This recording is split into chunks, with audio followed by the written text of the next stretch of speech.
Hello everyone and welcome. It's Friday. I'm only doing 2 streams a week because I think if I let myself stream as much as I wanted to, I would be more likely to burn myself out. If not my interest in streaming and talking about the game, probably my voice or my overall energy level. So we're sticking to two times a week for now. As you can see, the disclaimer about the community gaming license is here on the screen with me. I've shown it, so all is well. This is going to be a stream about GMing Daggerheart from my perspective, given my experience working on the game. As previous streams, this is not an official stream of Critical Role or Daring to Press. This is me doing this on my own because I'm passionate about the game, and anything that I say here should not be treated as like word of God or canon about the game. My interpretation of the game may be different than other people's interpretation of the game, and so it's all good there. Hopefully we'll find and discuss some things that are useful. I got some questions from Blue Sky that I'm going to try to address throughout the stream, and that is that. So let's go ahead and dive right in. I'm going to jump over to here, and we don't need that anymore because I showed it. So again, I have my disclaimer here. This is just to remind myself so I don't do a stream without including this, right? So I've done that, and we can move on at this point.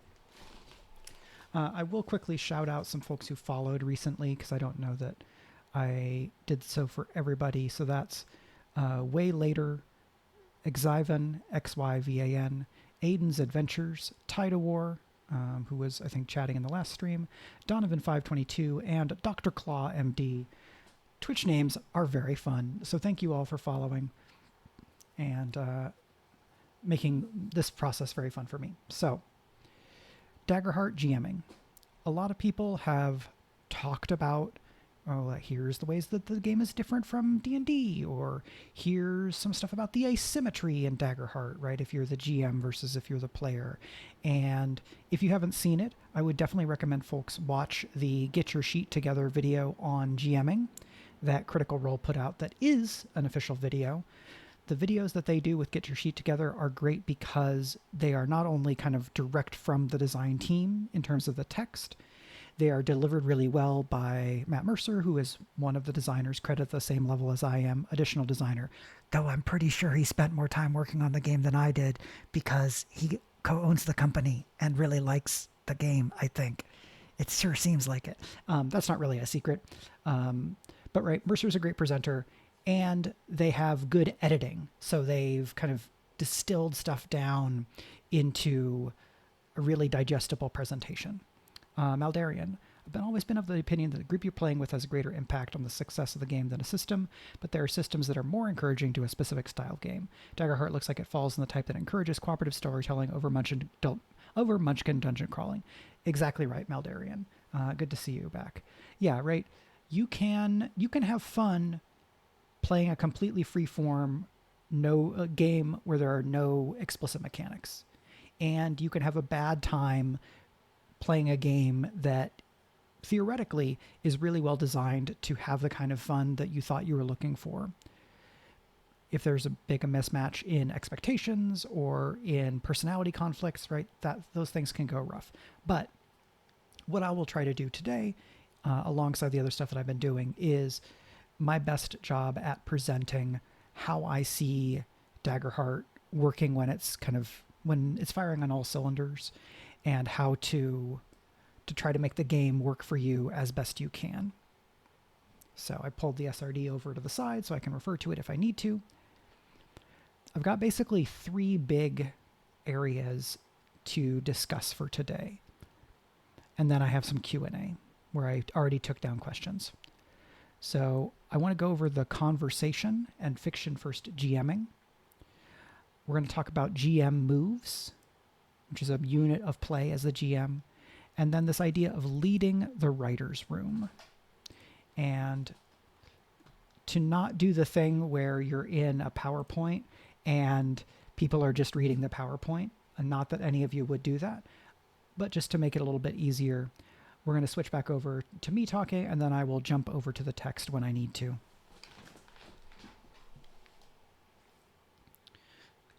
In general, this video is going to... It's probably going to assume that you've interacted with at least some of the book. I will try to weave in and out of more elementary, more introductory stuff and going into greater specificity. Because my presentation style is more organic, right, we're going to get that maneuvering through the space. Because these streams are additionally a conversation, but in that there's folks here are here live, and sometimes they talk back to me. They talk to me, not talking back. Folks have been very, very lovely. So in a lot of story games or narrative games, or there's different ways of talking about this kind of design tradition that is like a loose collection of games and designers that talk to each other.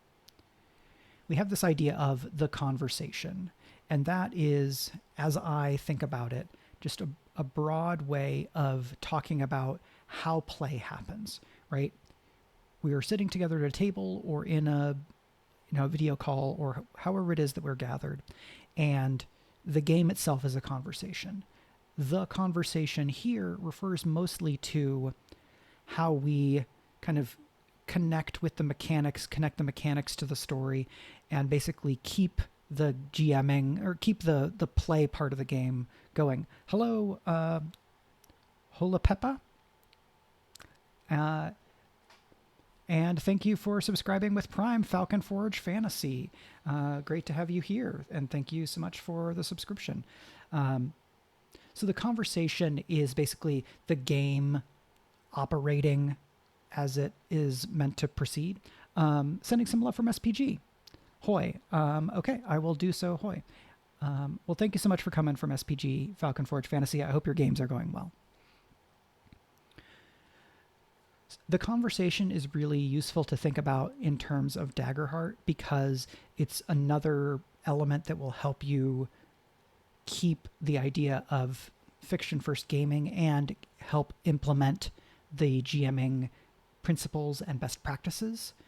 One of the things I'm going to do here is I'm going to jump over to the running the game section, and I'm going to go over to where the GM principles and best practices are, so that I can bring them over to refer to them when we need to.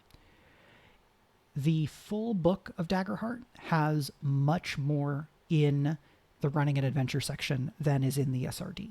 If you have been referring just to the SRD to learn the game, and you think that you're curious to know more, I would encourage you to see if you are in a place to be able to pick up the full game, whether that is getting it on Demiplane, so you have the core text through your Demiplane account, whether that's getting it on DriveThruRPG, or trying to find a physical copy, though I understand that the limited edition is sold out, and the standard edition is sold out on the Critical Role stores and a number of retailers.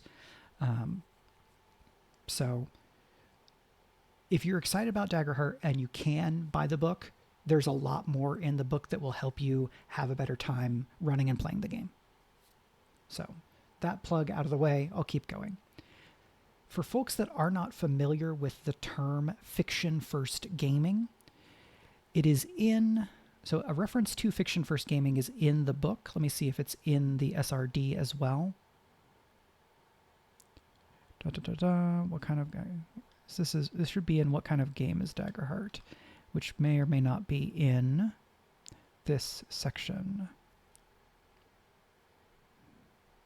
Okay, I don't think the bit about fiction first is in the SRD, so I'm not going to be able to quote it directly. Fiction first means that while we're playing the game, the primary place that we are going to try to make our decisions as game players from, and the version of reality or the aspect of play that we are going to try to have drive and inform everything else, is the fiction. And by the fiction, if you're like a narrative theory person, or like a screenwriter, playwright, or novelist, you might be familiar with the term diegesis, which is just the reality of the story. The fiction is the reality of the story. It is what's happening in the shared imagined space that we kind of try to build together and try to reconcile amongst one another in terms of like what is happening in the story, what has happened. The fiction is how the mechanics have informed the story, right? If we apply a mechanic, we then try to return to the fiction. So the way that the rules apply and manifest should have some impact on the story, right? The story world writ large.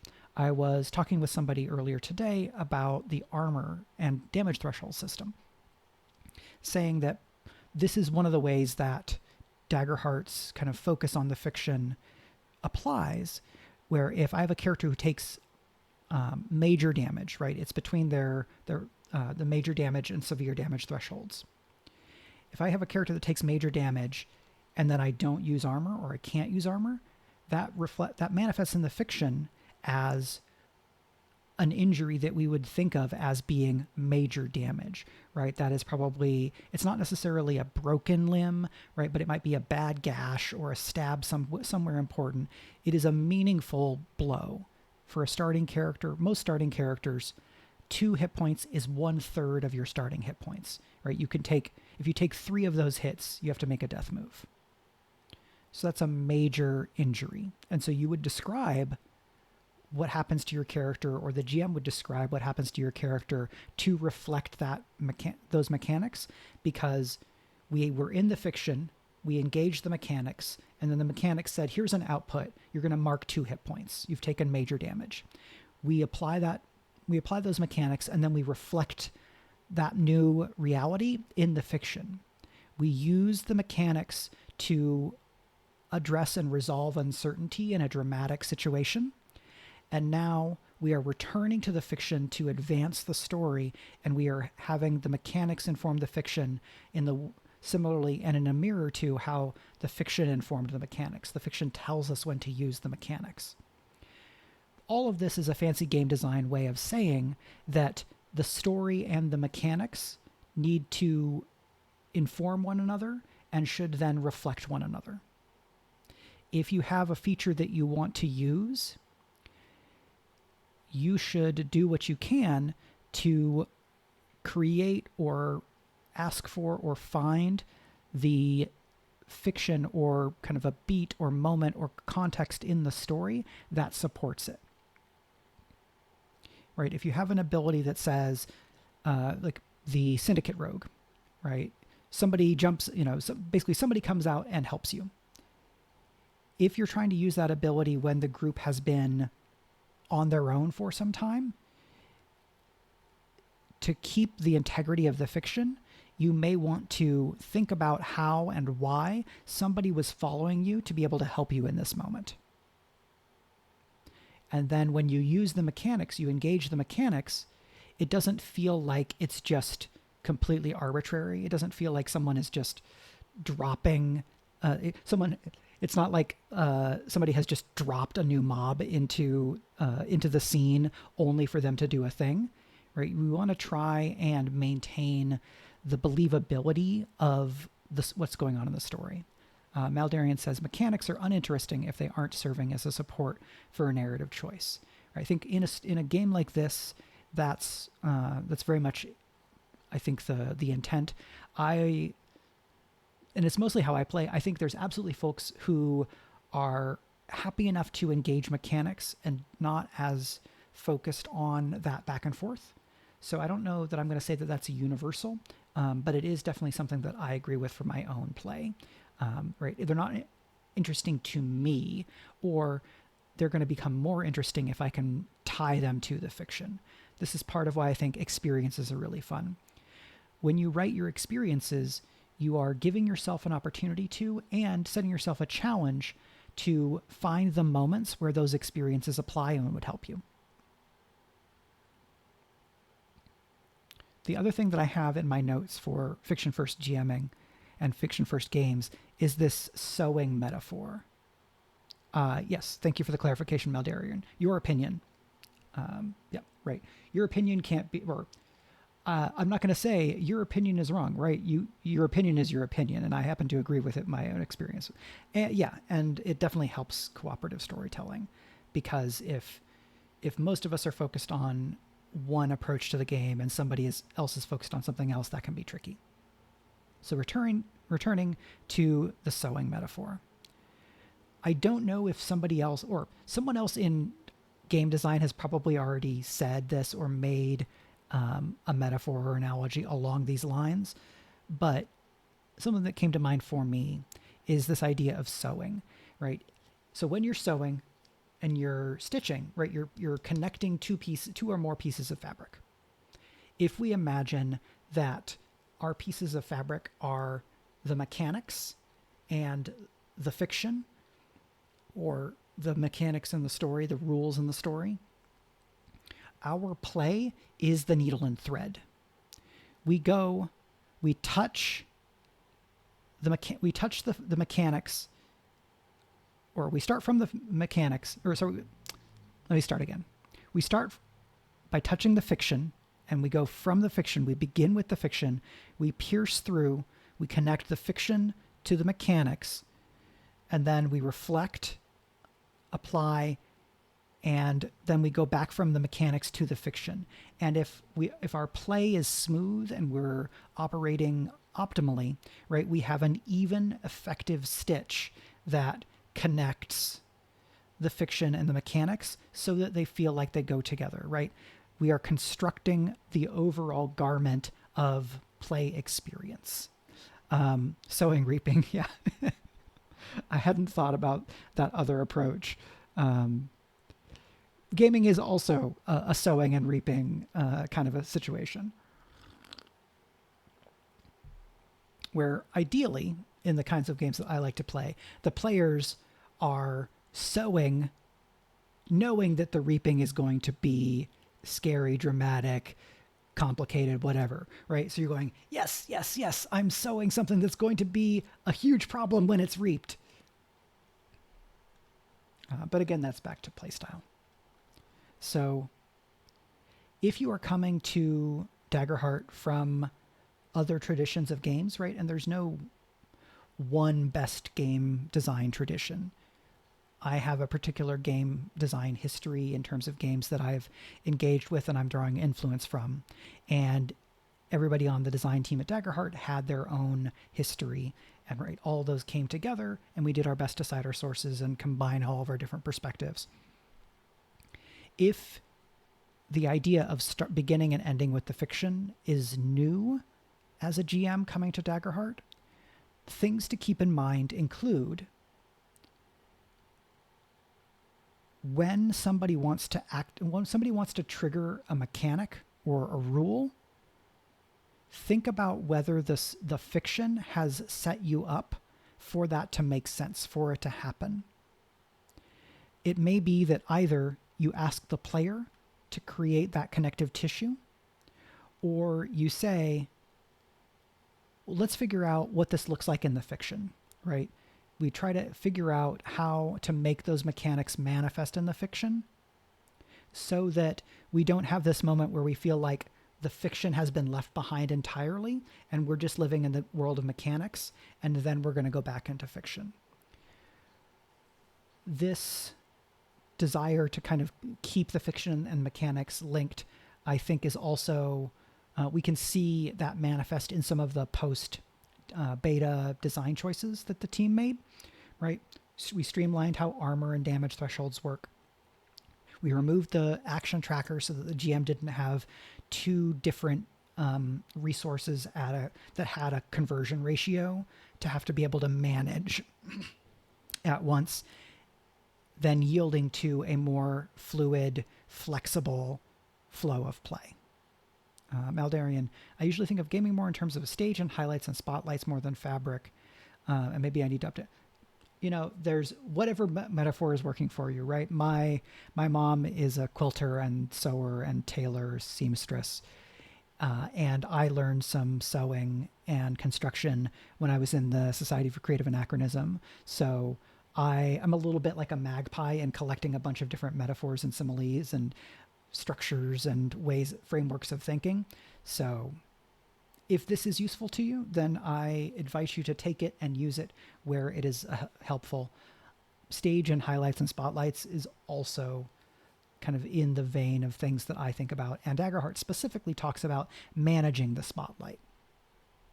So you're dead on with how the game is talking and operating there.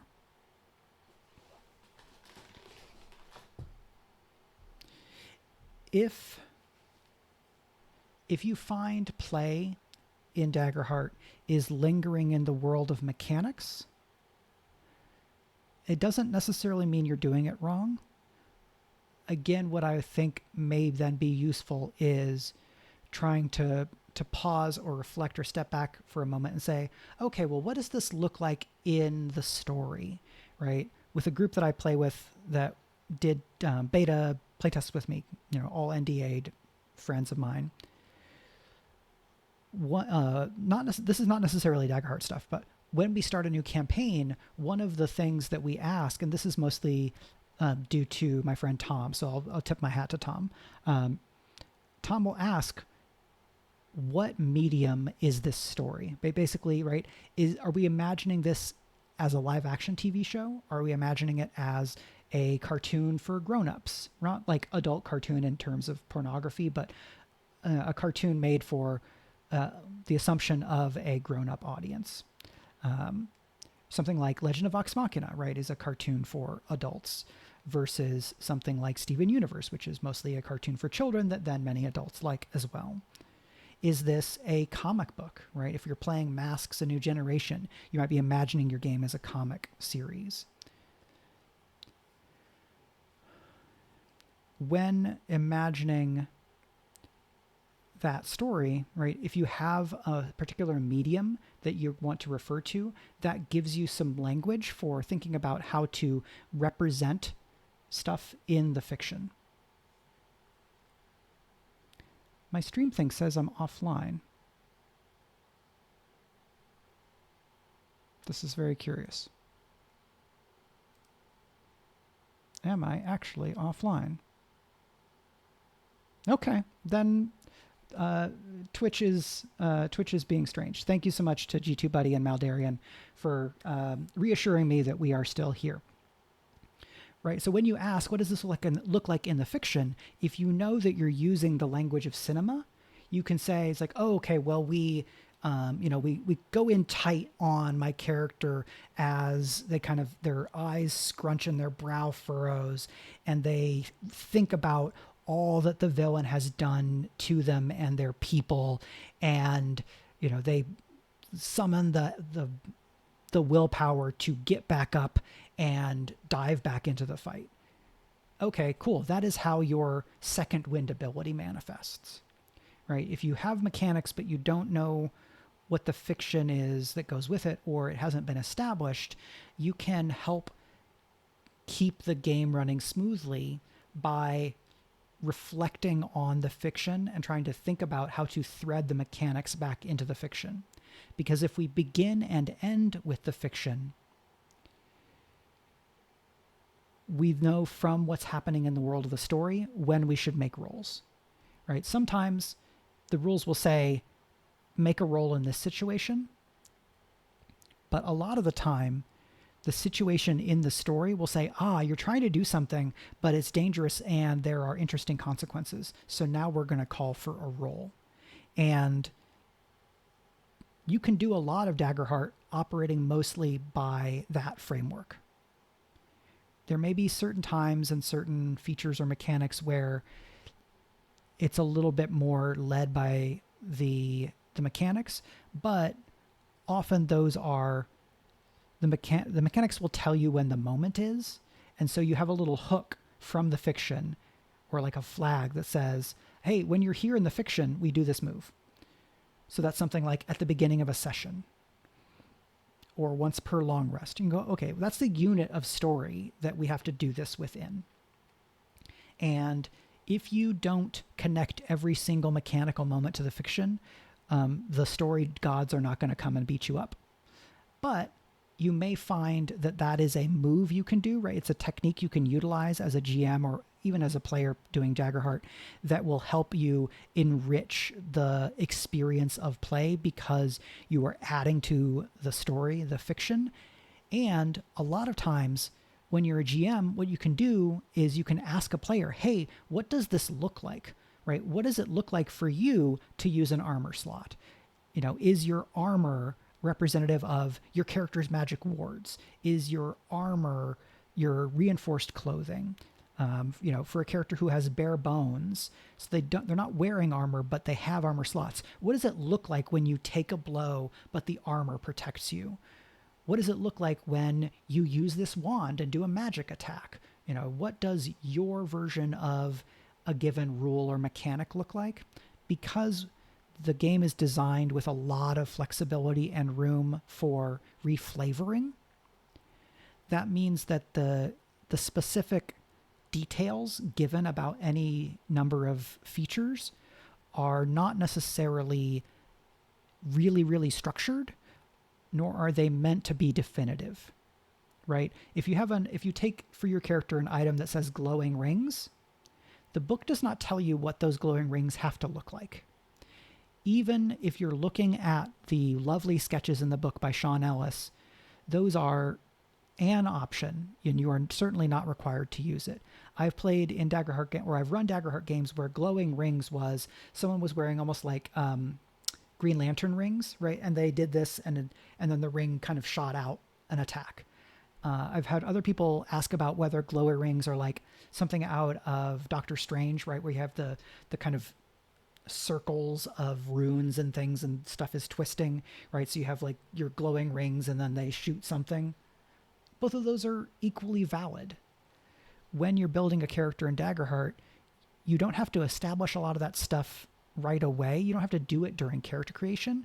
But if you're already thinking in that space of here's what this particular thing looks like, sounds like, feels like, smells like for my character, then you're thinking in a multisensory fashion, right? You're engaging with what your character can do in the fiction. You're thinking within the realm of storytelling, and you're connecting mechanics and story, right? In concert, acting in concert, mechanics and story.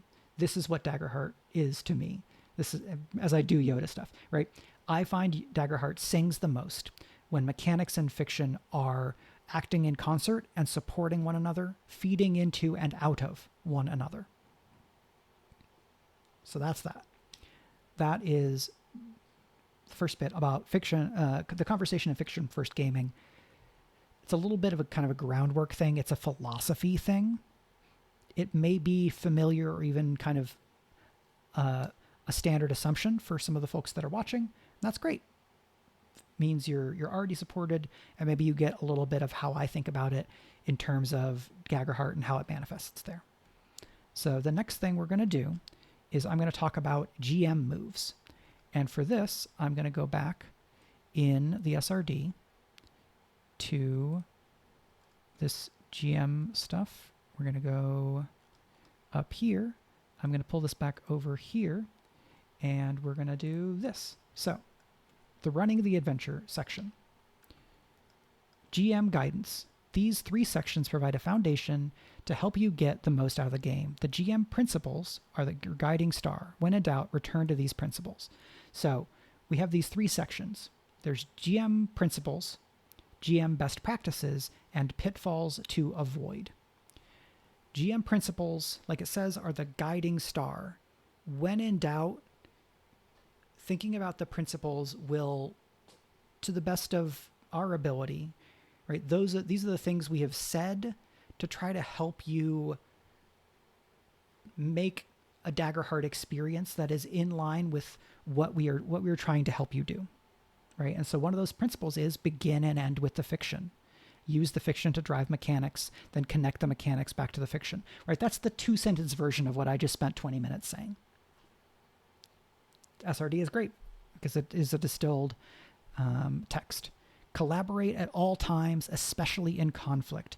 This is the idea that when you're the GM, neither the players nor the player characters are your enemies, But when you are the GM, you take the role of the antagonists. You are representing the forces that they are in conflict with. But when you're in conflict, that's the greatest opportunity, or that is the greatest chance that something will go wrong that might undermine the collaboration between the players. And so it's good to especially attend to working together on building the story when the stakes are high and the heroes are up against a wall or facing a big challenge. Because if the dice don't go the player character's way and the stakes are high, the impact to the overall story is also going to be high. Fill the world with life, wonder, and danger. This is about like make a fantasy world that is exciting to adventure in. Ask questions and incorporate the answers. This is a fundamental narrative game powered by the apocalypse, forged in the dark principle of GMing, where you don't come to the table with the expectation or the desire to define everything ahead of time. And then in Daggerheart, we come to the table also without the intention or desire or expectation of the GM being the only one who is establishing things that are in the world or happen in the world. I come to games and I'm really curious what other people think about some of the stuff that I had prepared, right? I create stuff and then I lob them at the players, and then I try to figure out what they think about it, right? What catches their interest? How do they respond to like a moral quandary? And then on a more kind of beat by beat everyday level, I ask questions that could range from how does your character feel about this, to have you been here before, or what do you all think this is like in this situation? I might ask players about their character's backstory, right? Have you been here before? Or I might ask them to define some element of the world that is associated with their characters. It's like, oh, okay, what do birthday or like coming of age celebrations look like for your community, right? Because a community is the group and the way in which a character was raised, right? You can be an elf who is in the Loreborn community, or you can be an elf who is in the Seaborn community or any other community. If you want to have an elven culture in your Daggerheart game, that is fine. Daggerheart mechanically is set up to allow people from any ancestry to be a part of any of these communities.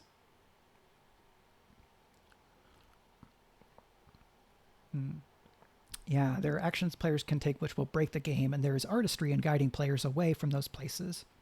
There are also amazing opportunities to embrace the unexpected, Maldarian says. Yeah, right. One of the roles of the GM is to maintain the integrity of the game and the fiction. So when something like that happens, making it all make sense, making it all work, might fall more on the GM than other folks, but it doesn't have to fall only on the GM. And because the GM because there's the greatest chance for tension between the GM and players in conflict, that's why we say especially during conflict. So ask questions and incorporate the answers might be like the most important GM guidance. Maybe it's behind begin and the end with the fiction. Maybe it's this at the same level. We don't rank the principles in terms of being more or less important. But I think if you are getting into Daggerheart from games that are designed under different styles, right? Whether that's a kind of modern trad fantasy like D&D 5th edition or Pathfinder or some, any number of other things. Or if you played games and have come back to them after a long time, right? This idea of Machine Age Production says, quote, "What are you trying to do?" unquote, works so nicely when stuff gets wild out there. Absolutely, right? You can also think like, or in Realis by Austin Walker, through the lens of these the kind of fictional characters that are writing that game, asks for players to establish their dramatic intent, which is a little bit fancier way of just saying, what are you trying to do, right? I might also ask, what does success look like here? Right? What does it look like if you succeed in this moment? And they're just different framings of the same kind of a thing. Ask questions and incorporate the answers is a great fallback, and it's a good GM move to use if you're not sure what you should be doing, but the rules tell you that you should be making a GM move in this moment, especially if you're making a roll where there wasn't a high chance of notable consequences, but it did make sense to roll for whatever reason. Your GM move prompted by that roll might be to ask a question and incorporate the answer, right? You might ask a follow-up about what the player character was doing, or you might ask a question about how it feels for them to have failed or to have gotten this mixed success, right? If you get a success with fear, the GM is prompted to make a move. So you might ask, rather than saying, okay, and then for this, your consequences, you mark a stress. You might ask, why is this hard? Or what are you worried will happen if you fail here, right? We point the spotlight at a moment of emotion, and we hand the mic to the player to fill in the moment. So my GM move is basically, hey, I want to hear from you. G2 Buddy, I feel like that's a cool, unusual thing that Daggerheart has. Ask questions and incorporate the answers is a cool thing. It definitely does not start with Daggerheart. Many other games do ask questions and incorporate the answers. We are definitely borrowing this from other games. I mostly know this structure from Powered by the Apocalypse and Forged in the Dark games. Machine Age Productions said, okay, I did cover that one. Great. And thank you for joining us, Machine Age Productions. I see that that's a first-time chat. And thank you to Time Jumper 77 for the follow. So our principles, we continue with give every roll impact. What this means is we try to not ask for duality dice rolls, action rolls, when there is not a notable chance of, oh, hi, Philomena. Great, good to connect a name with an ID.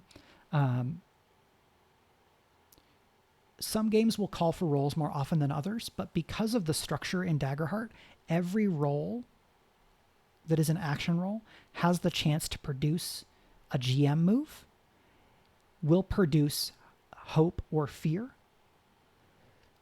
Because the way that the game works means that there's always going to be some kind of mechanical output, metacurrency and or a narrative move, right? Something changes in the story because the GM makes a move. Because we have that kind of a core mechanic, if you utilize that core mechanic way more often, you're going to supercharge your game's economy.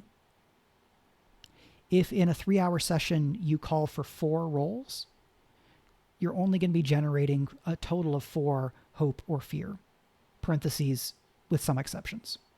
If you call for 30 rolls during that same 3-hour session, it's a very, very different game because the GM is probably going to get a lot more fear and the players are going to get a lot more hope.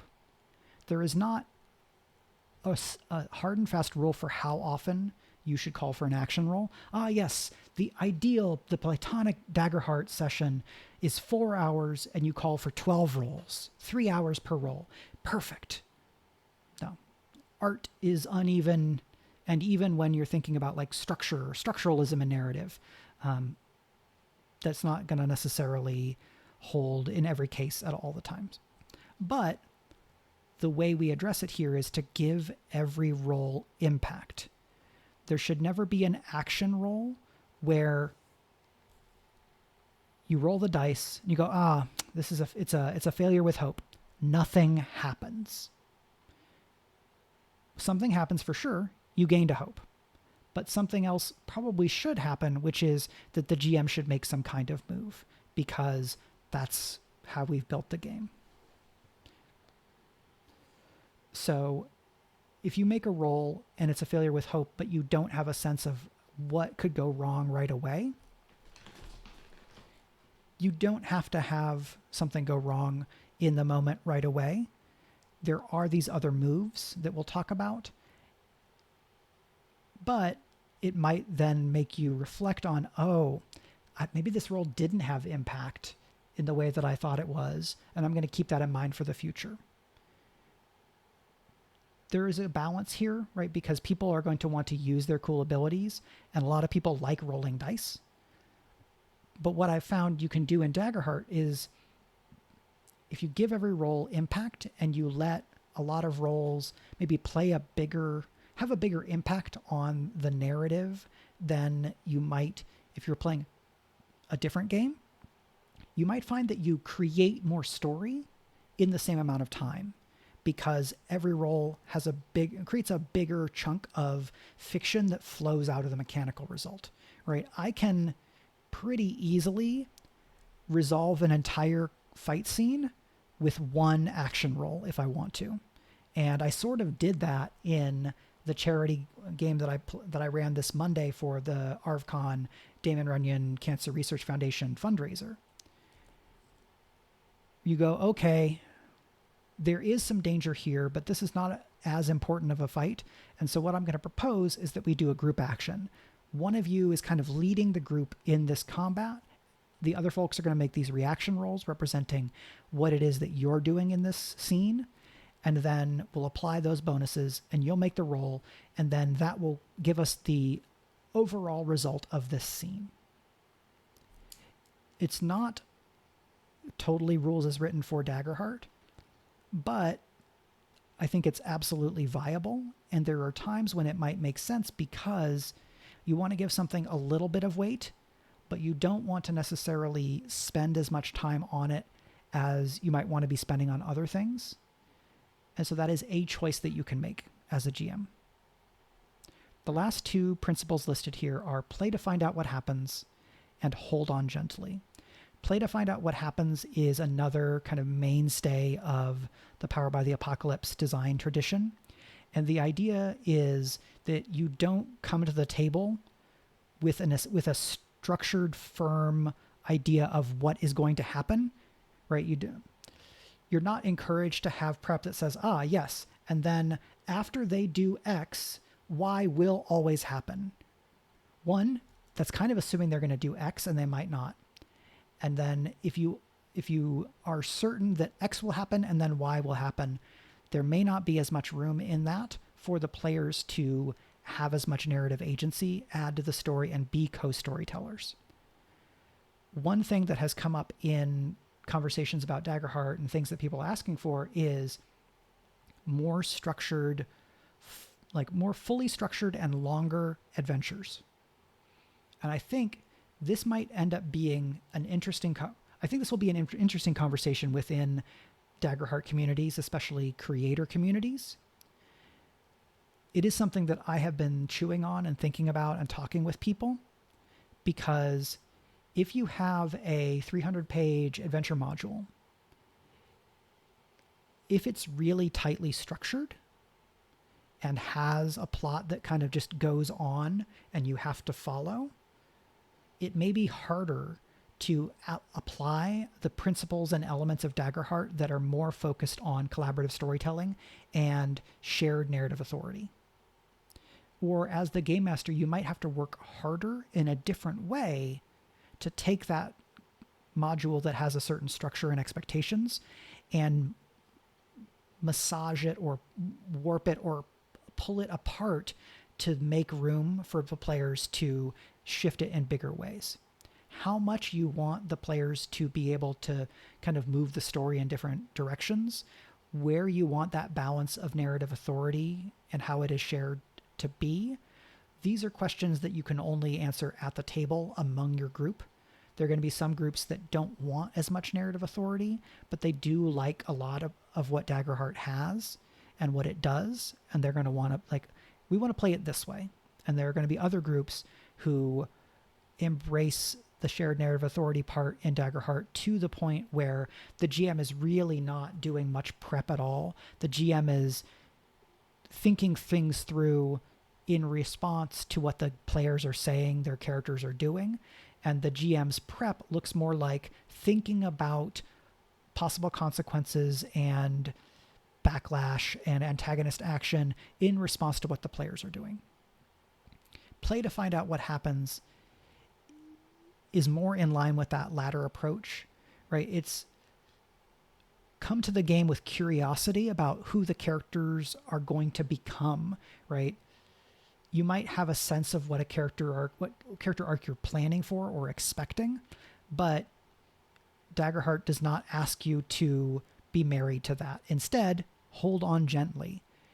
It invites you to be a little bit looser and to be prepared and willing to be surprised by what will happen in play, right? Hold on gently to your plans when you're a GM. Hold on gently to the rules if you find that it doesn't fit with what the group is looking for at the moment. And hold on gently to one another, right? In other Power by the Apocalypse games, I believe the principle here is hold on loosely. And in Daggerheart, we say hold on gently. And gently I like because it refers to a sense of care for the fiction and for one another, which I really like. Aiden's Adventures, for the first time in chat, saying, I was just talking about how much I love this. For my D&D games, I've always rewritten modules to incorporate player backstories. It's so interesting to see Daggerheart leaves blank spaces for players to fill in. Yeah, so I think that there is a way to write adventures with more open spaces, or with like open seams, maybe is another way of thinking about it. In my Patreon, I did a couple of essays where I talked about what I called at the time made to measure adventure design, which is another sewing metaphor, right? It's what I was trying to get at is that there might be a middle ground in adventure design where you can build an adventure that will end up being about those player characters by having there be specific archetypes that the player characters will fill. Like, okay, this story needs a pirate captain. So if you have a pirate captain PC, you're going to be able to plug into the story, all this structure right here. And a lot of things in the module are going to be pointed at you because you are being the pirate captain. And they are designed around being a relationship to a pirate captain. It asks something of the players. It asks them to kind of fit certain roles. And so there is a little bit of giving up of your agency when you're a player, because the GM might say, okay, I've got this adventure module, here's the pitch, and everyone's like, that sounds great. And then the GM might say, the way that this is built, we probably need at least 3 of the 5 people to pick one of these archetypes so that they have a really strong connection to what's going on in the story, and it's easier for me to make this adventure be about you while still using all these tools that someone else has prepared. In that second essay, or the second piece on what I'm leaning toward calling archetype design in adventures, the big module is kind of like what if a whole city was a mega dungeon, as the Dungeons of Drakkenheim from the Dungeon Dudes? Because of the way that module is built as a sandbox, I think it would probably be one of the easier modules to run in Daggerheart, because the Dungeon Dudes built a lot of thought and practice into the faction dynamics of the setting, and there's material in the player guide that can kind of set you up to fill certain roles that then have great big hooks that connect them to the setting itself, right? To the setting of the city. In the Dungeons of Drakkenheim campaign I played in, I played a character who ended up being really connected to kind of some core NPCs in the adventure. And one of the other players played a character who the GM decided, actually this big villain character, we're going to have them be your quote unquote mentor, who's actually an evil scientist and experimented on you, right? The players and the GM were able to connect the characters really powerfully to the setting, so that then the player characters were really bought in. It was easier for the players to feel like they had a perspective or a way in emotionally to what was going on in Drakkenheim, and it helped us make it so that it felt like the story was about these characters more so than here is an adventure module and we plugged ourselves in, but it was never really about us. We were just the ones going through it. That is a way of doing adventure design, right? Some folks across many generations, in terms of like gaming generations, right, plus 50-ish years, have just taken characters and played adventure modules without those modules necessarily having a lot of individual character hooks or places for your specific character to connect to that adventure. But throughout that time, GMs have been doing that anyway. For Daggerheart, I'm hoping that we're going to have designers exploring this range of possibility so that some folks might build pretty detailed whole adventures, but then really actively and thoughtfully make space for the player characters to fit in and for the players to add their own creativity. In the Quick Start adventure and in Marauders of Windfall, the two official adventures that Daggerheart or that Darrington Press has published, the Quick Start guide has been updated for release. Marauders has not yet been updated for release. And we know from the Gen Con listings that there is a new adventure that will be the main Gen Con adventure that's called The Dying Spire. So we have some examples of adventure design for Daggerheart, but both of those were meant to be pretty structured. Marauders of Windfall was explicitly written for convention play. When I was designing it, I was thinking about, can you do this in a 4-hour time slot? Can you do this in a room with several hundred people playing with strangers, right? Trying to do my best to accomplish that, right? I was the main designer for that one, and Spencer was an additional designer. I was an additional designer on this Quick Start guide, The Sablewood Messengers, alongside Rowan Hall, with Spencer Stark as the lead designer of that one. I want to write more adventures for Daggerheart because I think we can keep on doing better. I think that as we writ large, not just we people writing for Darrington or we Spencer, Rowan, and me, we more broadly can apply our various knowledge and perspectives on GMing, develop our fluency with Daggerheart, and find the balance that we are happiest with, and then share adventures that are written in that model. The other main structure created by Darrington to address this question is campaign frames, right? Campaign frames are intentionally incomplete. They have lots of prompts and questions for players and characters, and they are kind of capsule settings that you bring to life through play and through adding your own creativity to them. I think last week I just described them as those little hydratable dinosaurs, right? The little pills, you put them in water and then the sponge takes up the water and it grows. I stick with that metaphor. Apologies if that sound that I just made was annoying. So that is a digression from GM principles. We are at almost an hour. If I talked about all of these in the same detail, it would take some time. So I'm going to leave that for another stream. Maybe I will do a different stream that is just, here's a video on GM principles. Here's a video on GM practices. Here's a video on pitfalls to avoid. But for now, I'm going to switch back to this.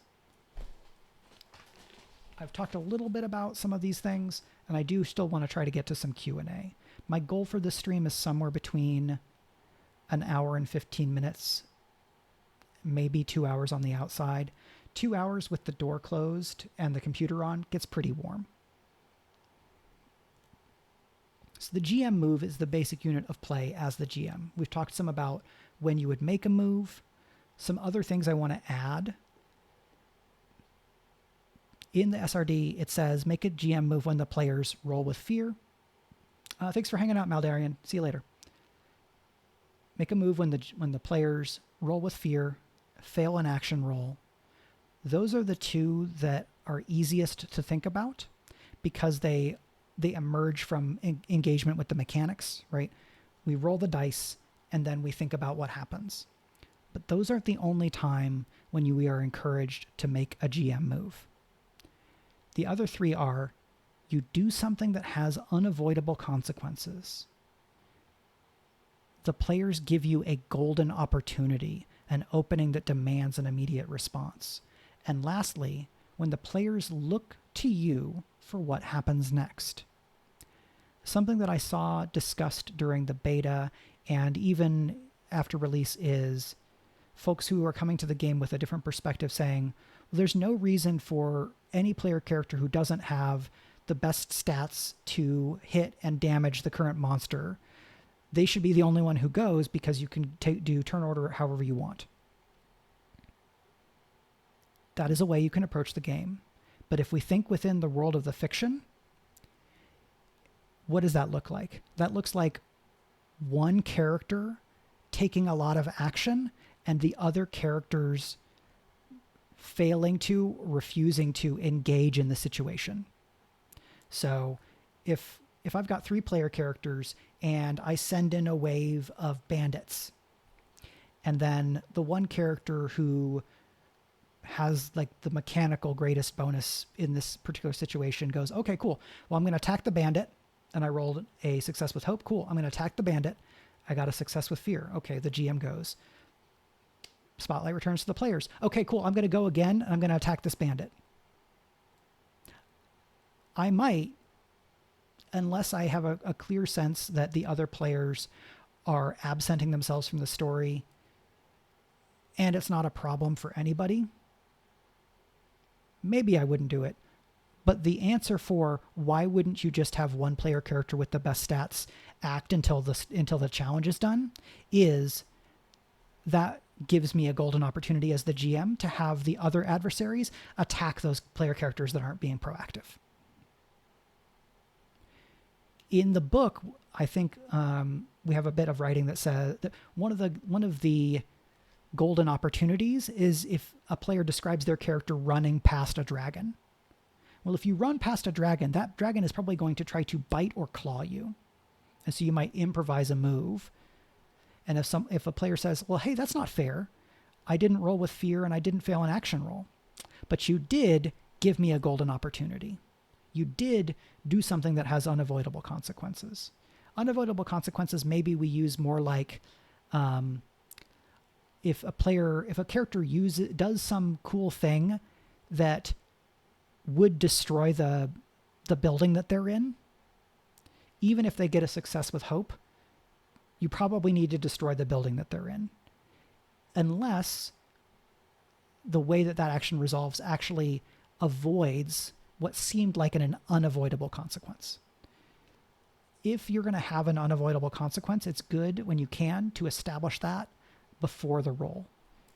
Right? A player describes what they're doing, and then you go, okay, I think that makes sense. I think no matter what happens with this roll, the building is going to collapse. And then if the player doesn't want that, they might go, oh, whoa, no, that's not what I was thinking. Well, what if I do X? Right? Then you return to you have the conversation, you go back and forth, you implement the mechanics or reframe how you're going to approach things. You discuss what would happen as a result of what the players are doing. This 5th prompt is when the players look to you for what happens next. This includes just the normal flow of play, or when the players have completed something. Okay, cool.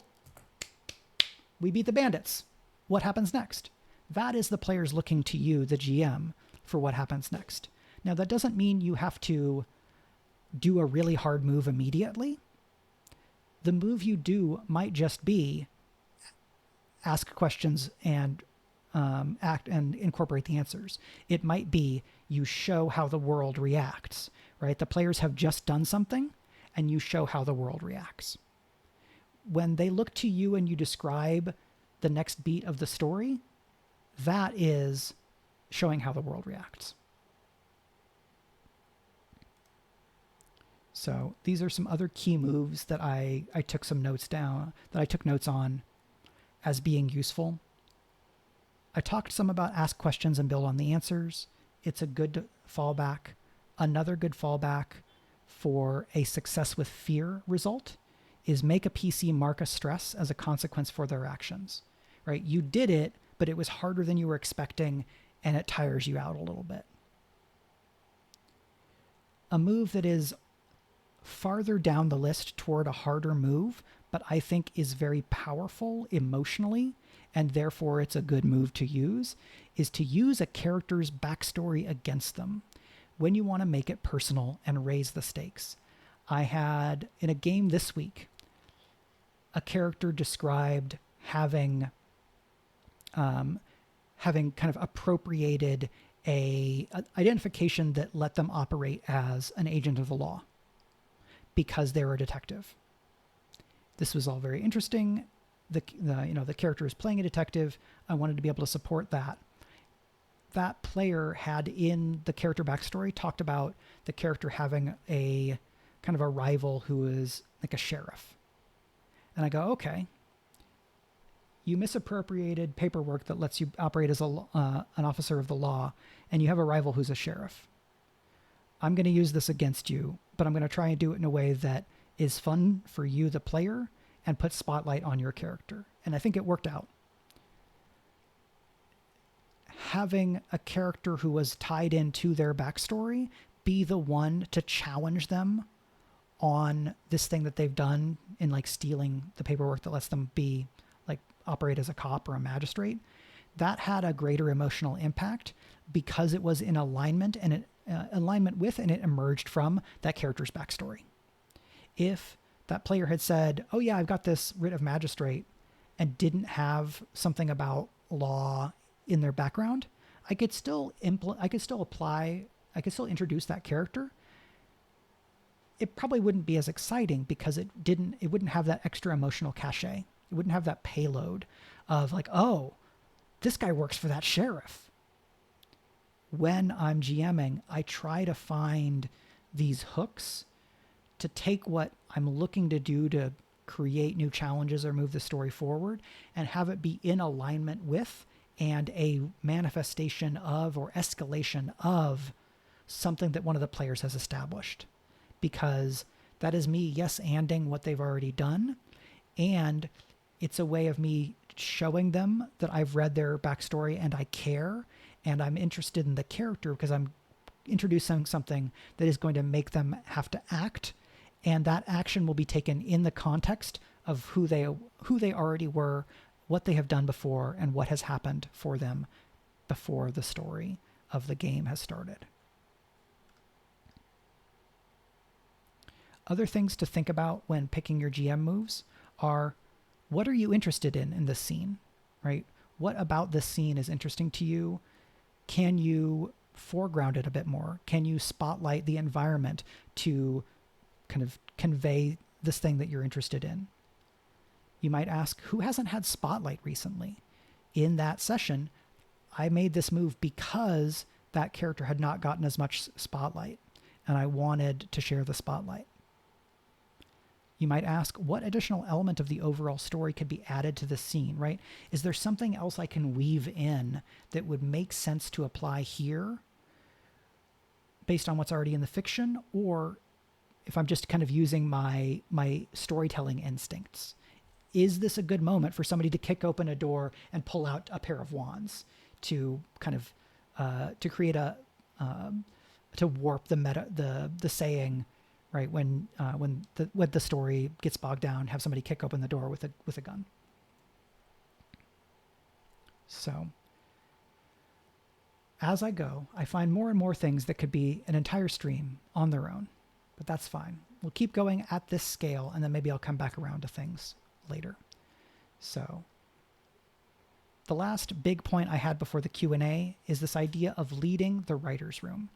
This is more how Mike thinks about about Daggerheart, and a little bit less Mike explaining their understanding of how Daggerheart is designed, using mostly the terms that are in the game.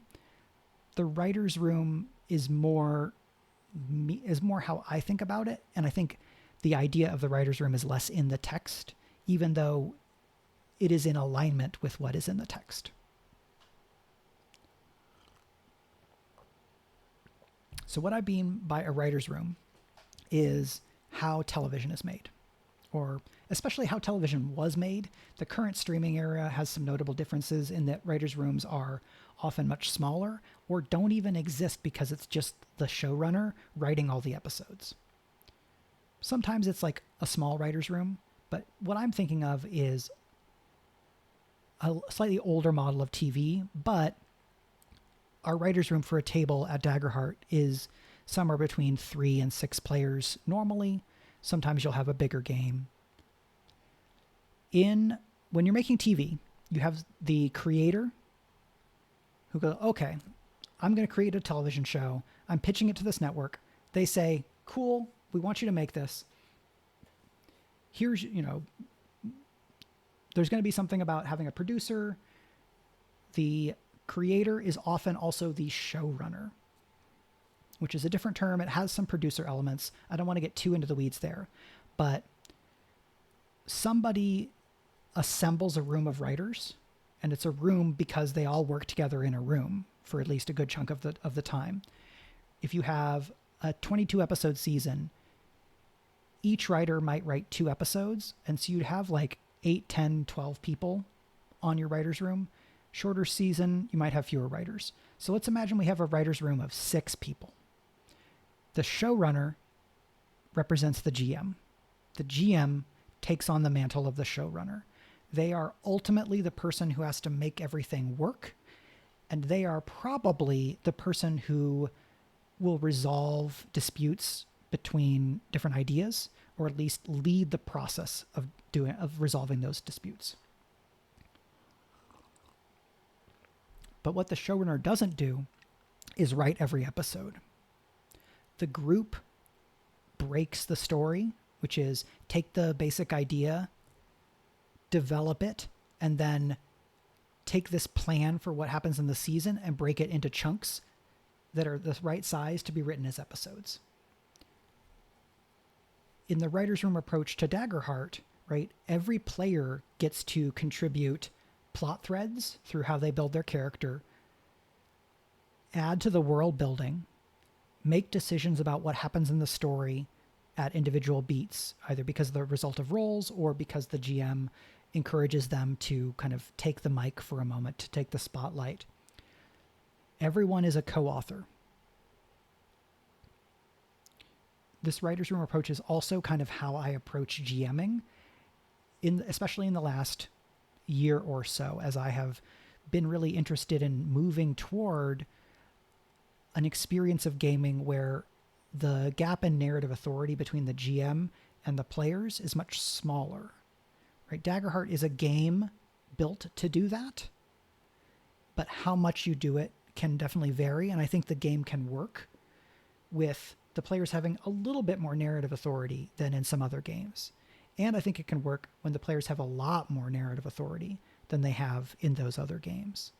There are games that have no GM, or we think about them as being GM full, where everybody is the GM. This is not quite to that point. That's a different thing. In the writer's room approach, the GM is still the facilitator. They are still making sure that everybody gets to contribute, and they are making sure that what happens fits the greater vision, right? Maintain the integrity of the fiction. When running a game of Daggerheart, I would encourage you to think about the writer's room approach.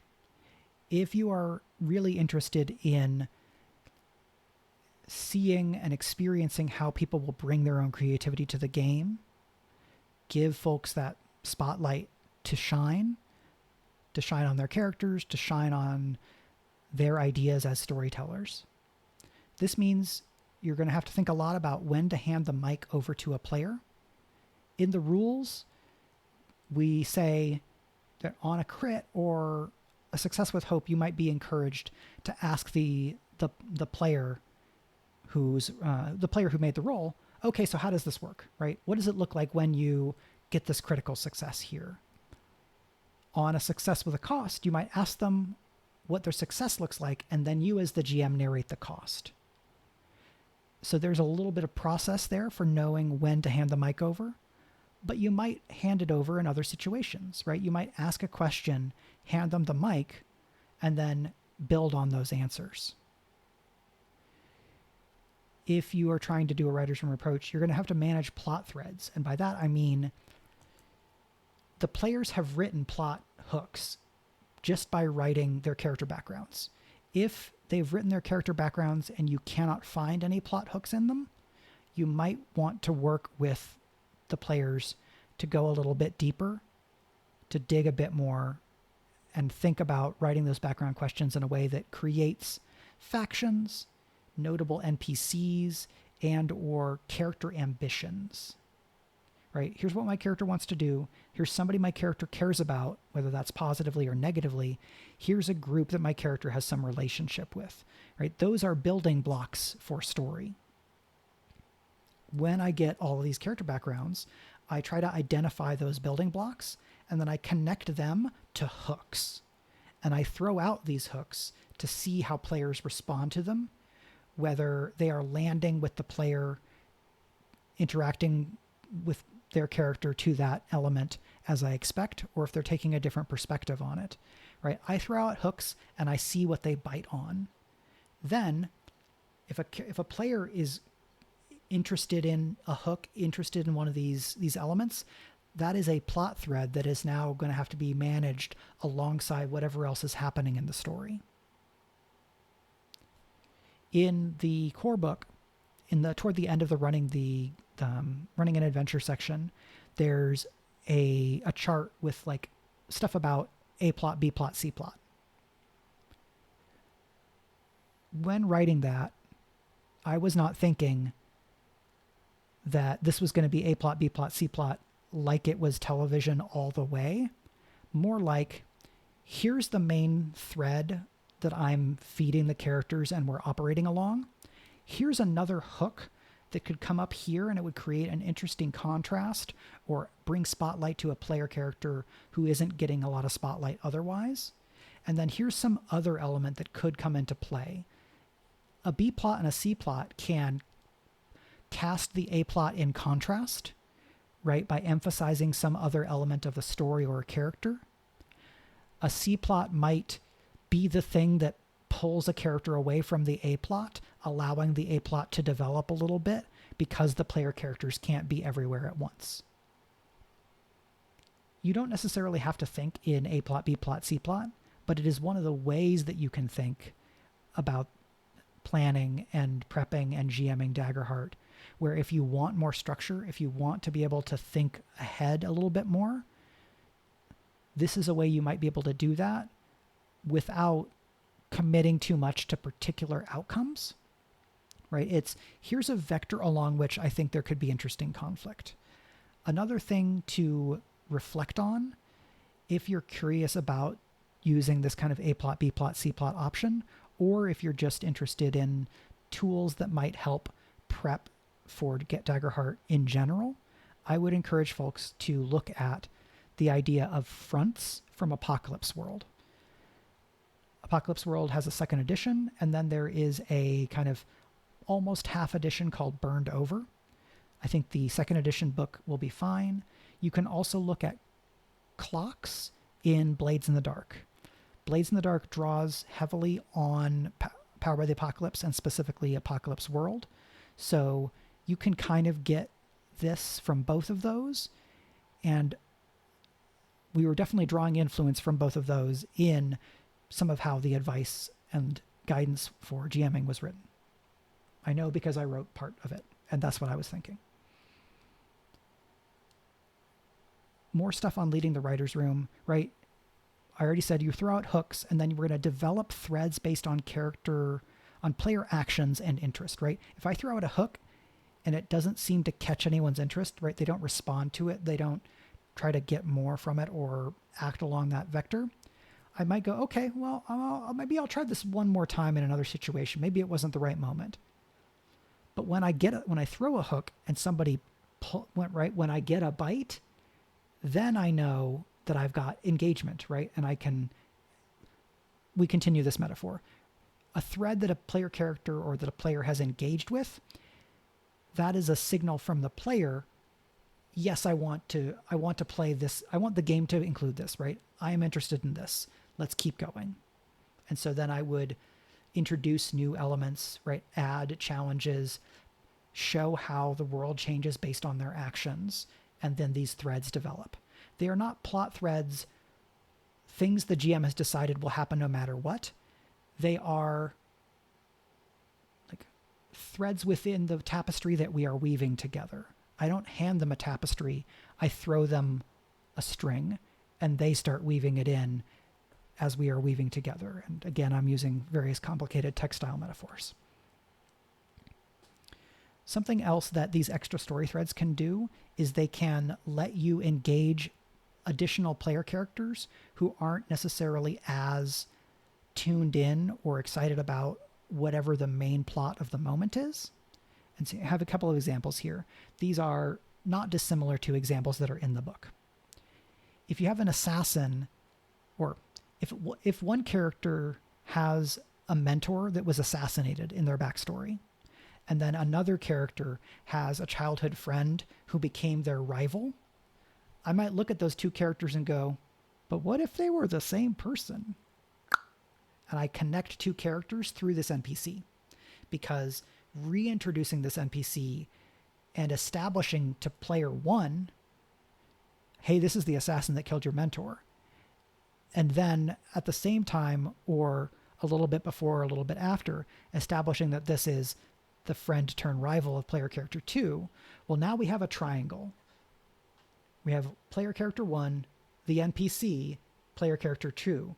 Creating PC, NPC, PC triangles is another bit of GM guidance or MC guidance in Apocalypse World. And this is just kind of GMing guidance in general, because that one character can have a different relationship to these two characters. And so then you can be playing one character and engaging two player characters with this one person. And that person meeting something different to different characters means those players are going to have to figure out, they're going to have to negotiate their relationship to each other and their relationship to this person. Another example of something like this is, right, if player character 1 is invited to a party, right, because they're a bard who is posing as a noble person.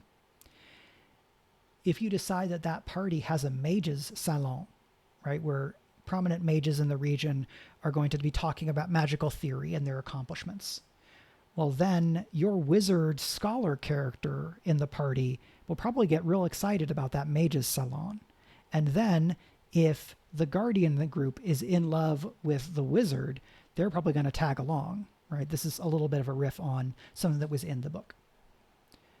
But this idea that connecting different characters' backstories will help keep more players involved is a way to help kind of try to draw people back out, to get them leaning forward more, to engage, to add their thoughts and their ideas to the story, right?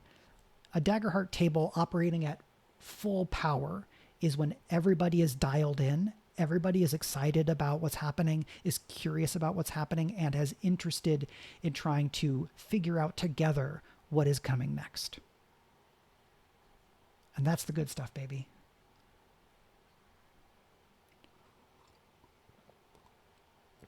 So now some Q&A. We are almost at an hour and a half. We'll see how long this takes. Bex at MusicGamer460 on Blue Sky asked, I have a question. Suppose you're mid-battle and you belatedly realize the adversary you've created is too powerful for the party. Is there a way to adjust it on the fly? Yes, there are several answers.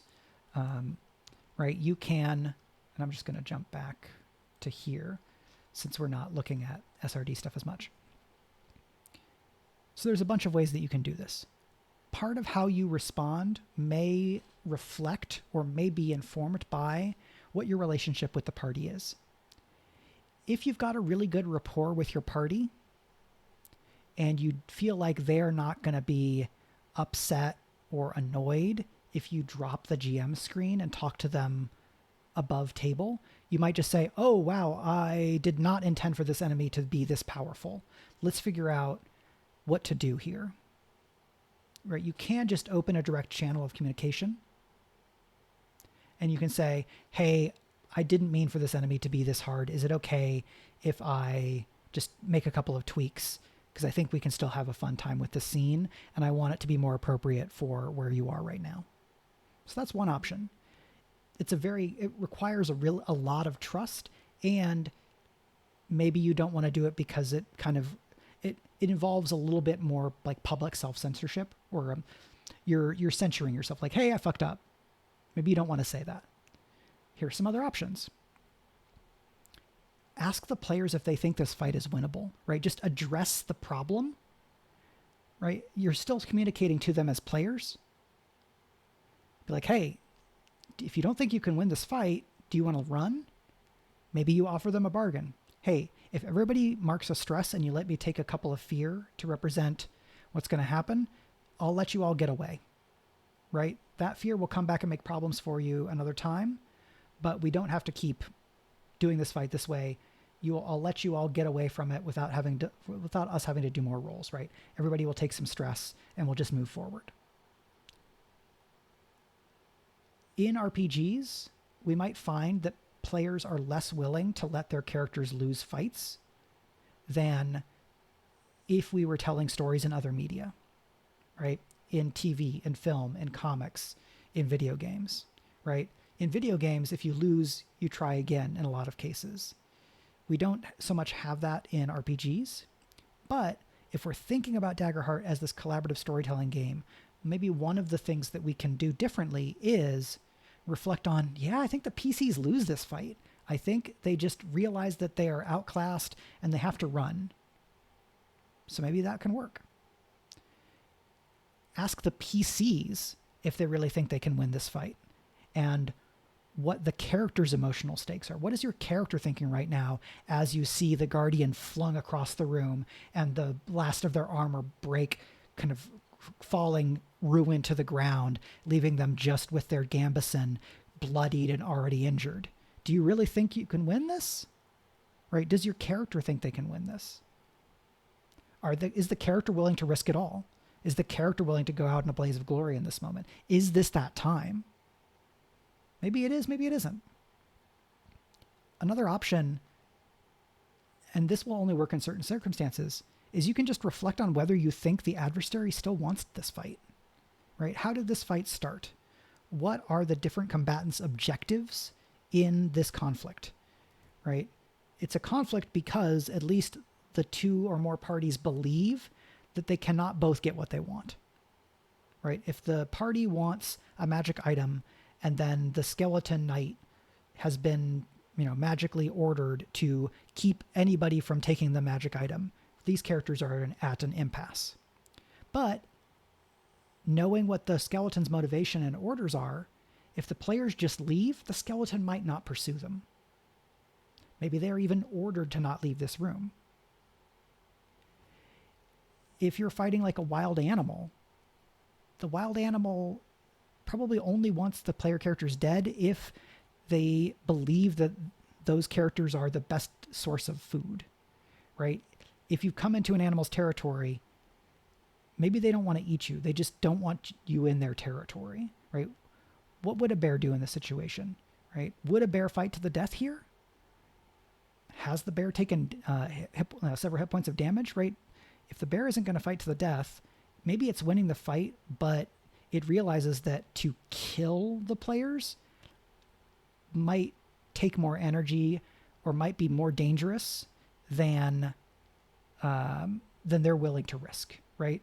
The NPCs, the villains, don't always have to put their lives on the line every time. Alternatively, you could have the adversary act in alignment with their motive, but in a way that isn't directly threatening to the PCs or is narratively threatening without dealing hit point damage, right? The adversary, cool, you're interrupting the bad guys, the villain's ritual. They feel like they have you on the ropes, so the villain turns back to the ritual, and you click down the countdown. That's a spotlight, right? You're using the spotlight, you're taking the spotlight on that adversary, and your move is, I'm ticking down the counter. That puts pressure on the player characters, but it does not bring them closer to death in terms of marking HP. Another option, and this is a little bit of kayfabe, one of my favorite things when talking about GMing, is you improvise a move for that adversary. You improvise a feature where some trait that they have that is too high, right? Some part of how they were built that makes them this overpowered adversary, you change it in exchange for something else. And you figure out how that works in the fiction. So I might improvise the feature Haughty Manner. Sensing victory, the adversary starts attacking more carelessly. Make a standard attack against every target within attack range, but until the next roll with hope, this adversary's difficulty is reduced by 2, right? They're arrogant. They are not worrying as much about defense. It still puts pressure on the player characters, and it makes it seem like this change emerges from the fiction, and you can use the fiction to signal what has changed to the players. It doesn't look like they're doing they care as much about defense as they used to, right? They've dropped the shield and put both hands on their sword because they're trying to cut you in half. Oh, well, if they drop their shield, they should be easier to hit, right? There you go. So those are a few different options. Some of them are more about adjusting the adversary mechanically. Some are about reflecting on the fiction through the lens of the adversary. Some of it's on reflecting on the fiction through the lens of the player character. And some of it is just talking to the players. Okay. The next question from Bex. I gave an answer to the very basic version of this on Blue Sky, but I'll go a little bit more into it. Do adversary tiers, tier 1, tier 2, etc., map onto PC tiers? Level 1 is good for tier 1 monsters. Level 2 to 4 is good to face tier 2 monsters in terms of appropriate difficulty. Yes. The short answer is yes. Tier 1 adversaries are designed to challenge tier 1 characters, tier 2 to tier 2 characters, and so on. A little bit more on this. The battle point system in the adversaries chapter is designed with the idea that you are using adversaries roughly of the same tier. It's probably going to be easier to use adversaries of a lower tier than adversaries of a higher tier, because your player characters will feel overpowered compared to adversaries of a lower tier. If you introduce adversaries of a higher tier, it may be really hard for the player characters to hit above minor damage, because the damage thresholds of adversaries are based on the expected progression of damage that player characters can deal at different tiers. If you put tier 2 characters up against tier 3 emotion demons, the players are probably going to have a hard time dealing more than 1 hit point per successful hit to the demon, and it might start to feel like a slog.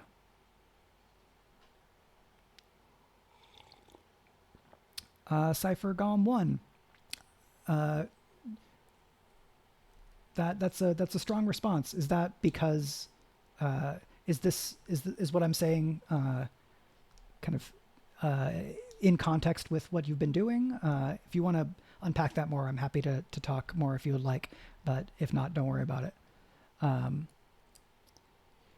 The scaling for damage, both in what the adversaries do and what the players do, is meant to match the tier progression of the players, so that the damage they do matches the expected damage thresholds the player characters have, and that the damage the player characters have lines up with the spread of damage thresholds for the adversaries. That does not mean you cannot put player characters up against an adversary of a higher tier, and it doesn't even mean that they are necessarily going to lose. Tier 1 characters against some tier 2 adversaries, it might be fine. If you're doing tier 2 to tier 4, that's probably a problem. Tier 1 to tier 3, almost certainly a problem. If you're level 4 characters and you use a tier 3 adversary, it might be okay. You might want to make some tweaks, and in the future there's supposed to be a homebrew guide, and that may provide some tools that are going to help. There's some stuff about expected damage thresholds and difficulties per tier. So you might just tweak something, right? Okay, I really like this tier 3 adversary, but my characters are level 4, not level 5. So what if I reduce the difficulty by like 2 and just take like 2 off of their damage thresholds? Is that enough? You can also just reflect on how much damage do your characters do in the group, right? If you've got somebody who has a strong damage build, maybe it's not as much of a problem. But then that adversary is going to realize, oh, you're the one that's dangerous to me. I'm going to get rid of you. And then your scene flows out from that.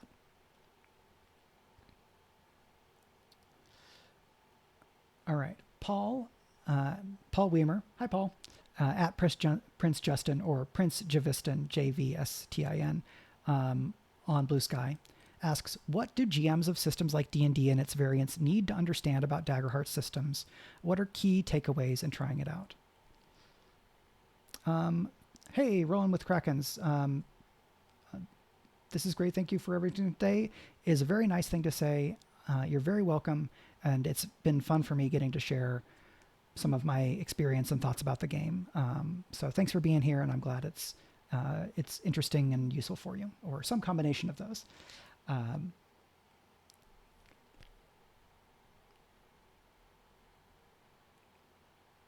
Project Nemesis. Well, I am sorry that you're having problems in the fight.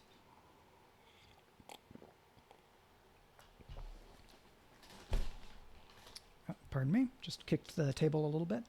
Oh, that's a fun. It's a D20 icon. My chat is small, so I'm not seeing it at maybe full size. So to Paul's question, some of this I think I answered. Hello, Cypher Gone1. Some I think I answered earlier in terms of thinking about fiction first and some of the other elements. I think the top level, right? If someone has played D&D 5e but never really heard about Daggerheart, but then, this last week and change, they've been like, I've been hearing a lot about Daggerheart. What's the deal? Right? They talk to somebody and like, okay, well, it just sounds like D&D. What's different? There's more of a focus on storytelling and sharing the mic, right? Who gets to tell the story? Who gets to add to the story world relative to how 5e is written as I experience it. And even relative to other games that are kind of on that crunchier end, right, where there's a little bit more of a tactical combat focus. Daggerheart has less of that focus, is more focused on like heroic fantasy adventure storytelling, maybe a little bit more of a broader fashion. The mechanics are different in that it has a bell curve, right? So consistency is more likely for the player characters, which helps them feel heroic from a certain point of view. And we have this 2-die system where you roll 2 dice and you add plus or minus 1, right? Modifiers. But from rolling 2 dice, you get 5 possible results, right? Success with hope, success with fear, failure with hope, failure with fear, and a critical if the dice match. For a GM, you're not going to be rolling dice as much. Play for the GM feels a little bit more different than play for the players does. You have a special resource called fear, which you can use to justify making big moves. And it can be a way of not having to feel bad about going hard against the players. So those are some key takeaways. What previous games are in Daggerheart's DNA that can help a GM to understand Daggerheart's mechanics? So a few of these I did mention. Apocalypse World, Blades in the Dark are big ones. Apocalypse World for kind of the overall flow of play and some of the design philosophy.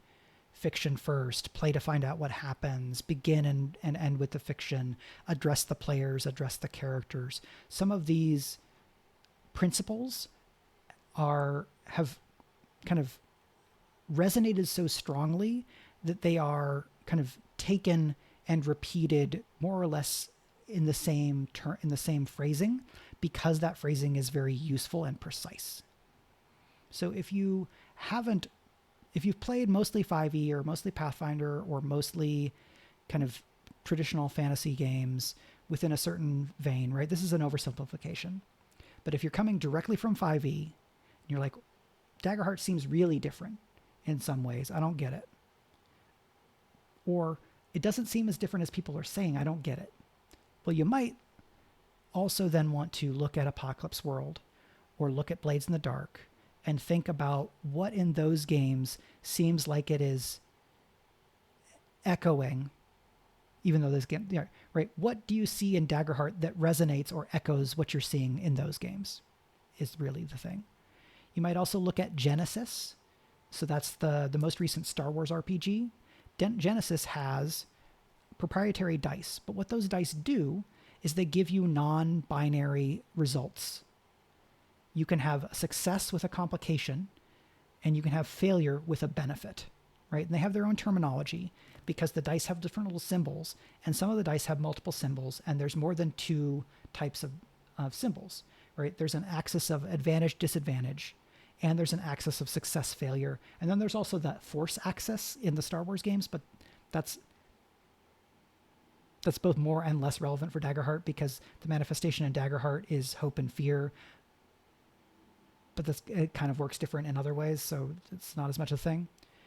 There is a pretty extensive list of touchstones and inspirations in the Daggerheart core book. So that's the other place to go. These are listed there, but there's some more if you want to take a really comprehensive look, right? If you wanted to look at Daggerheart and go, I want to reverse engineer this, I want to look at everything that they're citing here, you'll be able to build a pretty good syllabus. And a lot of this will show you an approach to game design that I think many people will find distinct from games in different design traditions. Very understandably so. And the last question that Paul asked, which is a big one, so I'm only going to speak on it briefly today, is how can a GM best prep or best prepare to run a session of Daggerheart, right? There's a couple things that I will give today, and then I'll probably try to do a stream on prep sometime later on. Possibly that stream might just be me prepping for a game. We'll have to figure out which game that is and whether, checking with the group if I'm going to be talking about their characters, right? I wouldn't want to do that without folks feeling okay about it. The way I prep Daggerheart is I mostly think about situations and set pieces. What has been going on in the story? What is likely to happen based on what the players have said they're doing, have done, and want to do? What NPCs would that put us in the line of, right? What NPCs would be involved in what I think is going to happen or might happen? What places might show up on screen, so to speak?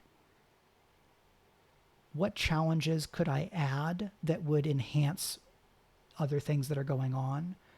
What elements of character backstory have I not touched on recently that I could bring in to connect to or in contrast with what is going on, right? Is there a place where I can add a B plot here that doesn't totally distract from the A plot, but instead provides an interesting contrast or complement to what's going on?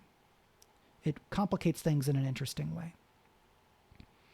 I prep for Daggerheart a lot of the way that I think about what I want to write next when I'm writing a novel. Because I started in TTRPGs so early in my life, how I think about RPGs and how I think about storytelling in fiction is really interconnected. It's not totally coterminous, but it's broadly overlapping. The other big thing that I do in Daggerheart prep is I do game design through prep. Environments in Daggerheart are a window into a number of things, but they are at least partially a window into how I prep Daggerheart, because building environments helped me run Daggerheart.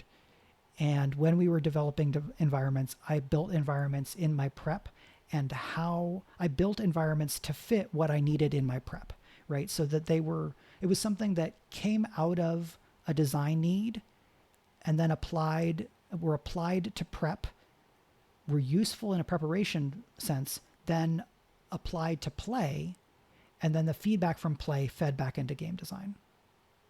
I'm not the only person who worked on environments, but I had a pretty big hand in it. And so one of the ways that I can prep is I build an environment for important scenes, and then just thinking about what could happen in a scene where this environment plays a big role, that gives me a few different things I can do within that scene or within a situation in that environment. And sometimes when building an environment, I end up with a sense of a shape of a scene. Not how the scene will go for sure, but how a scene could go.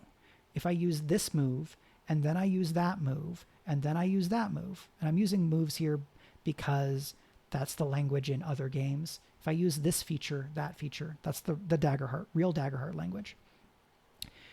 You start and you introduce this passive feature, and that pushes the player characters in a certain way. Then that sets them up for me to use this action ability that puts pressure on them in a different way. In fact, let me see if I can. I'm going to pull up the SRD again, and we're going to switch back. Actually, let's be on me, and then I'm going to zip through the SRD until I get to the environment I want, because that's going to be easier.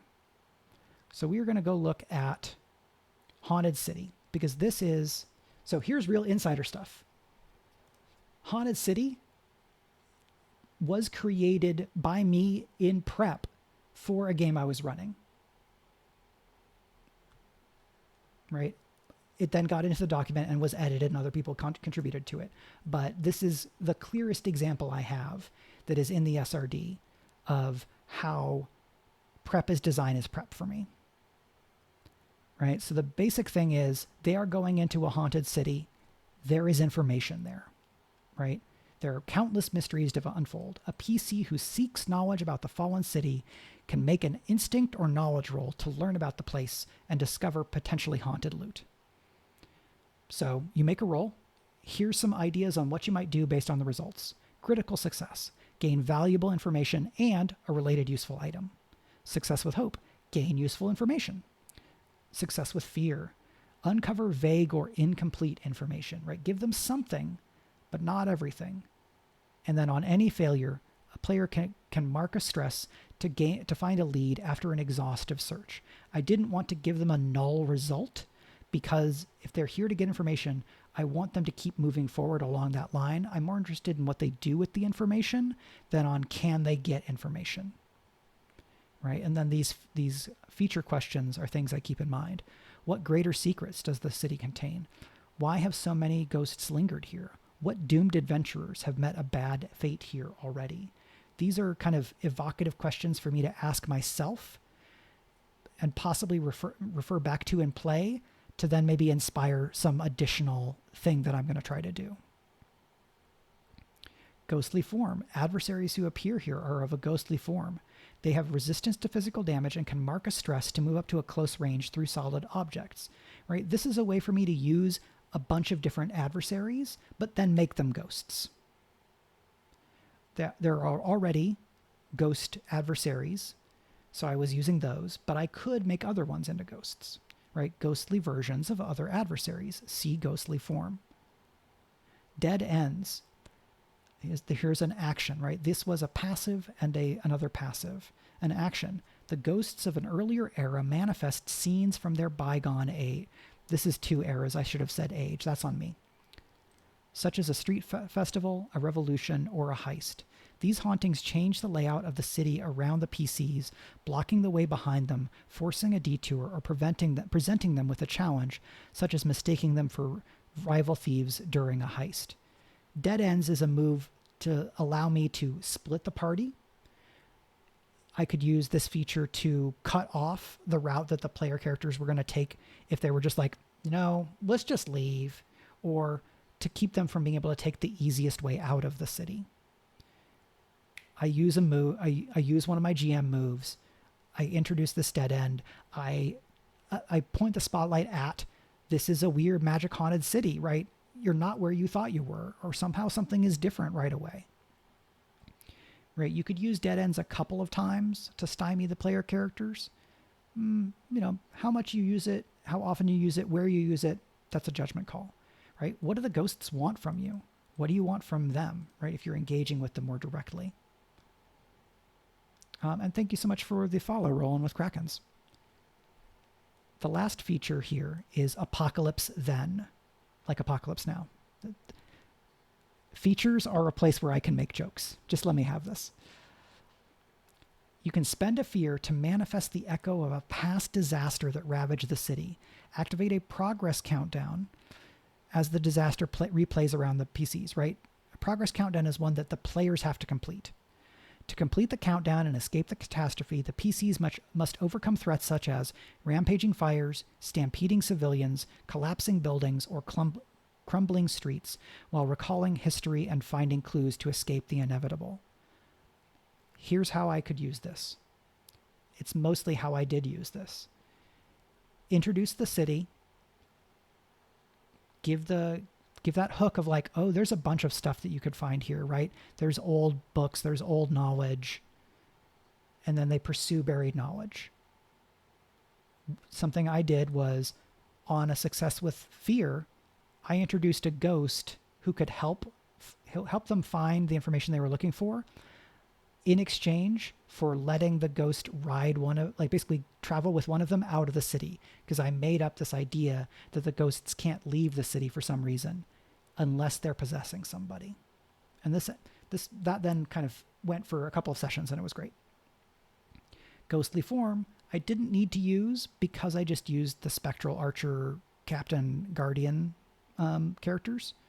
But I could have, right? It was there for me to have an easy way to have already decided, how do I just make an adversary into a ghost? They have resistance to physical damage, and they can mark a stress to move up to a close range through solid objects. I think this is just a redo of a feature that the spectral adversaries have, right? I'm just kind of repackaging a feature so I don't have to improvise it, right? I did prep so I don't have to improvise that part, and I can improvise other stuff. Then, as the player characters were trying to leave, I used dead ends. I actually also used it toward the beginning of the scene so that they couldn't just easily leave the city.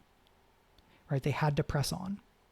A little bit of a cheap move, but if I put a haunted city in front of you and you go into the haunted city and then you immediately turn around, I'm going to feel sad because I didn't get to use my haunted city. My players were very good sports. And then Apocalypse Then, that is the escalation of the scene, right? You're trying to leave, but it's going to be harder than you think because you've seen some of these flashes of other eras in the city, but now what you're getting is some time when this city fell apart or when disaster came to this city. And so then the player characters have to deal with these challenges. So, right, that is, here's a hook. You could get knowledge. You engage with that hook. Here's some complications that might come up with that, right? Spectral adversaries or spectral figures that you interact with. I'm going to keep you from being able to move around here as easily as you want with dead ends. And then when I really want to heat things up, I spend a fear and an action, and I introduce these disasters, right? The disasters keep happening until they complete the progress countdown, which represents them actually escaping the city. Right? Each time they have to roll, it's because something is blocking their way or creating a challenge. This is definitely informed by something like how delves work in Heart, the City Beneath, but in reality, it is a particular type of clock, right? It's a multi-action challenge that has to be addressed. So coming back to here and to my notes, that's a quick glimpse into how I prep. Another good option, if you are comfortable doing a fair amount of improv, or you want to learn how you might do kind of a lighter prep, more improv-oriented prep, I do recommend Sly Flourish's Lazy DM book, specifically Return of the Lazy DM. I'm just going to double check that wording, the title. Pardon me. Right? Does he say, yeah, Return of the Lazy Dungeon Master. Here is the link Thank you, Rolling with Krakens. Yeah, right. I think this book has a lot of really useful things to say for people who are looking to spend less time on prep, for more efficient prep, but are also still comfortable doing some improv. Right. I think it aligns really nicely with with a notable way to play Daggerheart. Right, where you come to Daggerheart and you want to do some prep, but you don't want to do a lot of prep. And not doing a lot of prep means that you're leaving more space open for players to surprise you and for players to add to the fiction. So I think it's a nice alignment with the expectations and some of the structures in Daggerheart. So that is that. We are almost at 2 hours, so I'm going to wrap here unless anybody has burning questions about GMing that they need answered today. And they are questions that I can answer. Right. I can't answer any like customer service questions about like reprints or like when is Darrington going to release the Warlock class? Like that I can't speak to.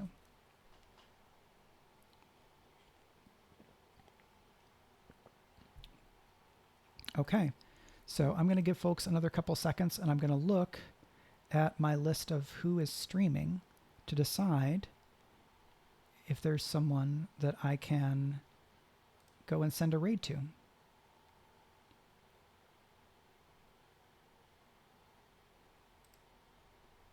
Okay. I think we'll just call it there. Aiden's Adventure says, thanks, Mike. These streams have been really helpful. You're very welcome. I'm super glad that that they are helpful to you. Yeah, right. There will be I would be the most surprised in the world if there is not, right? There's that mention of the homebrew kit. I'm expecting, but do not quote me on this, right? This is not from Darrington. I'm expecting more locations, probably some kind of more adventure material. I don't know if and when there would be like more Darrington published campaign frames, but I think it would be cool. I know I'm working on campaign frames and other people are using this, right? This is the symbol for community content for Daggerheart, and they're using the community gaming license, to create new stuff. Now, community created material, you have to do a little bit of vetting, right? Stuff that comes from the company. They made the game. They're making the stuff that's in alignment with that. I hope folks will have some confidence in my material because of my involvement with the game, but I'm certainly not going to be the only person creating good community material for Daggerheart. For all that there's been so much excitement and so much has happened, the game literally only came out 10 days ago, if you can believe it. So on launch day, there was a lot of extra stuff I was not expecting. And so it may be another couple weeks before there's more other new stuff, right? You can give feedback on the Warlock, the Dread Domain, and the Fighter class right now that are kind of material from the Void. So that is new stuff to engage with. And there's, Darrington and Critical Role have really talked up how important Daggerheart is going to be. We have the Age of Umbra miniseries happening right now. I'm not privy to all of what's going to happen, and even if I were, I couldn't say it here. But I have confidence that there is going to be more, almost certainly from Darrington, certainly from me. And the more we in the community talk about Daggerheart, share it with people, encourage people to buy copies where they can, play it, talk about it, use the community gaming license to make new stuff, to talk about the game, that tells the company that there is excitement for the game, right? They're going to look at they're going to look at sales numbers, and they're going to look at what are people doing in the community? How much are people talking about it? What are they asking for? How many folks are doing things? That is the best of my understanding on what will determine how much more official stuff we get from Darrington and at what pace. That is my informed decision that does not break my NDA. Some of the things are things I just literally don't know, and some are the things that I can't talk about. So that is that. I'm going to call it a day for the stream and do some editing so it's ready to be on YouTube tomorrow. Thank you so much to everybody for coming and hanging out. I'm going to try to be comprehensive here. Thank you to Rolling with Krakens, Aiden's Adventures, Cypher Golem 1, Maldarian, Machine Age Productions, G2 Buddy, Falcon Forge Fantasy, Hoy or Hoy LaPepa, and to Paul and Bex for asking their questions on Blue Sky.